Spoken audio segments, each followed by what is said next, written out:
हो, दिवसातून 3 ट्रिप होत होत्या. सकाळी 5 ते लवकर होते, आता एक आणि संध्याकाळी दुपारी संध्याकाळी.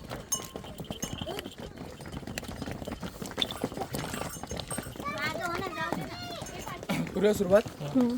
बोला पुण्यश्लोक छत्रपती श्री शिवाजी महाराज की जय.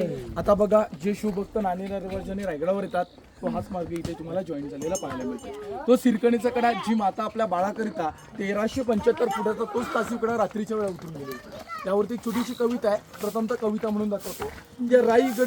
या रायगडावर राजधानी ती होती शिवछत्रपतींची, आणि कथा सांगतो ऐकवतेतील हिरकणी बुरजाची. वसले होते गाव तळासी वालुसरे या नावाचे, आणि शोभत होते हिरा नाव त्या तडपदार घरवालीचे. रोज सकाळी दूध घेऊन हिरा जात असे गडावरी, चालतो उपजीविका त्या लेकीच्या धंद्यावरती. एके दिवशी दूध घालिता हिरा क्षणभर विसावली, ध्यानी नाही मणी नाही सांजवे कधीच टळून गेली.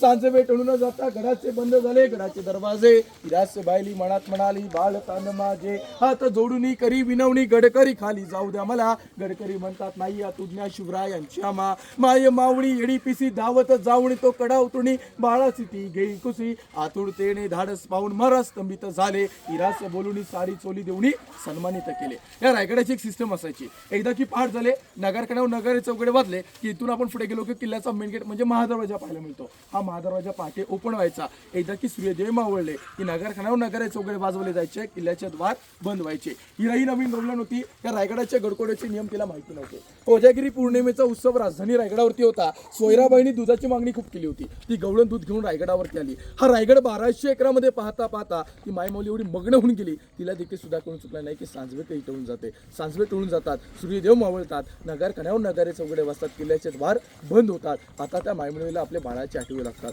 डोळ्यात समोर ते तानं बाळ येऊ लागतं. ती मायमाऊली कासावीस होऊ लागते आणि धावत धावत ते 500 पायऱ्या उतरून या दरवाजाकडे येते. दरवाजावरती सांगोजी काटकर असतात. आणि सांगोजी काटकर म्हणते की सांगोजी काटकर मला खाली जाऊ द्या, माझं 2 महिन्याचं बाळ आहे, दुधाविना काही राहू शकत नाही. ते म्हणतात नाही मायमाऊली, आम्हाला महाराजांची आतून नाही, तुझी राहण्याची व्यवस्था आम्ही रायगडावर करतो. पहाट झाले, दरवाजे उघडले की तू गड उतार हो. राहण्याची व्यवस्था गडावर करतात त्या मायमाऊलीची. तर तिला काही राहत नाही, कारण डोळ्यासमोर ते तानं बाळ येऊ लागतं. ती मायमाऊली कासावीस होऊ लागते. ते डोळ्यासमोर तिचं तानं बाळ येऊ लागते. ते पुन्हा एकदा 1200 एकराला वेडा मारते आणि तुला हा पश्चिमेचा कडा दिसतो, मडकं त्याच ठिकाणी ठेवते आणि स्वतःच्या जीवाचं न पर्वा करता रात्रीच्या वेळेला तोच कडा उठून गावामध्ये जाते. पहाट होतात, नगारे चौघडे वाजतात, किल्ल्याचे दरवाजे ओपन होतात. आता सांगोजी काटकर कासावीस होऊ लागतात. कारण जी मायमाऊली आपल्याला तेव्हा एवढी विनवणी करत होती की मला खाली जाऊ द्या, माझं 2 महिन्याचं तानं बाळ आहे, दुधाविना काही राहू शकत नाही, आता एवढी वेळ झालेली आहे, हिरा कुठे दिसत नाही. ते राजांकडे येतात, राजांना सांगतात. राजे काय करतात, 1200 एकराला छाननी करण्यासाठी 2 सरदार पाठवतात. छाननी केल्याच्यानंतर कळून चुकतं हिरा ही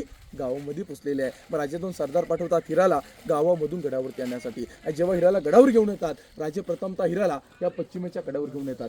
ज्याने अखंड रायगड किल्ला बांधला, आर्किटेक्ट हिरोजी इंदुळकर यांना देखील कड्यावर घेऊन येतात आणि हिराला म्हणतात की हिरा आता मला तो कडा उतरून दाखव. ते म्हणते नाही राजा. राजा जेव्हा मी तो कडा उतरले मला माझा पूर्णतः बाळ दिसत होतं. राजा तर का मला ती दरी दिसते, ती दरी काही उतरू शकत नाही. राजा म्हणतात हिरोजी या पुढे. तुम्ही तर मला असे म्हटलेलात एकदा की त्या किल्ल्याचे मुख्य द्वार बंद केले की माझ्या आज्ञेने गडावरून खाली जाईल पाण्याची धार आणि खालून गडावर येईल हवेचा झोका. हिरकणी कशी खाली गेली? एक हिरकणी, एक जर का स्त्री गडावरून खाली जाऊ शकते, मग शत्रू देखील गडावर येऊ शकतो.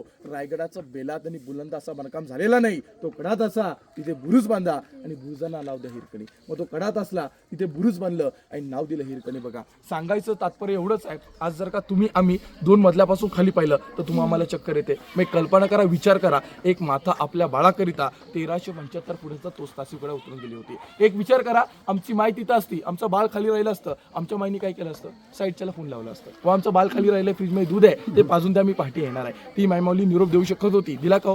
नाही ना. एका मातेची माय आपण पाहू शकतो. आता इथून पुढे गेलो की आपल्याला किल्ल्याचा मेन गेटमध्ये महादरवाजा लागणार आहे आणि हाच मार्ग नाणे दरवाजा इथे जॉईंट होतो. इथून आपण सरळ गेलो की किल्ल्याला एकच रूट तुम्हाला पाहायला मिळतो. बोला पुण्यश्लोक छत्रपती शिवाजी महाराज की जय.